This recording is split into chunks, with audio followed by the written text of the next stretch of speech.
ಅಯೋಧ್ಯೆಯಲ್ಲಿ ಮರುಕಳಿಸಿದ 500 ವರ್ಷದ ಹಿಂದಿನ ಗತವೈಭವ. ಬಾಲರಾಮನ ಪ್ರಾಣ ಪ್ರತಿಷ್ಠಾಪನೆಗೆ ಕೌಂಟ್ ಡೌನ್. ಎಲ್ಲೆಲ್ಲೂ ಕೇಸರಿಮಯ, ಭಕ್ತರ ಬಾಯಲ್ಲಿ ರಾಮನಾಮ. ಅಯೋಧ್ಯೆಯಲ್ಲಿನ ಮಹಾಕಾರ್ಯಕ್ಕೆ ಮೋದಿಯೇ ಯಜಮಾನ. ಪುಣ್ಯ ಸ್ನಾನ ಮಾಡಿ ಸರಯೂ ನದಿಯಿಂದ ನೀರು ತರಲಿರೋ ಪ್ರಧಾನಿ. ಎಲ್ಲ ಕಾರ್ಯಕ್ರಮಗಳ ಸಿದ್ಧತೆ ಪರಿಶೀಲಿಸಿದ ಯುಪಿ ಸಿಎಂ.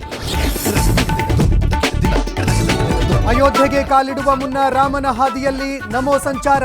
ತಮಿಳುನಾಡಿನ 2ನೇ ದಿನವೂ ದೇಗುಲಗಳಿಗೆ ಭೇಟಿ. ರಾಮ ಸೇತುವೆಗೆ ಪುಷ್ಪಾರ್ಚನೆ ಮಾಡಿ ಕೋದಂಡರಾಮನಿಗೆ ವಿಶೇಷ ಪೂಜೆ. ಸ್ಟಾಲಿನ್ ಸರ್ಕಾರದಿಂದ ವಿವಾದಾತ್ಮಕ ನಿರ್ಧಾರ. ತಮಿಳುನಾಡಿನಾದ್ಯಂತ ರಾಮೋತ್ಸವ ನಿಷೇಧ.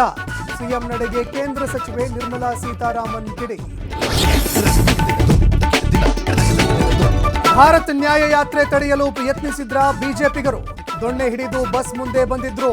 ಯಾರು ಏನೇ ಮಾಡಿದ್ರು ನಾವು ಹೆದರೋದಿಲ್ಲ ಎಂದ ರಾಹುಲ್ ಗಾಂಧಿ.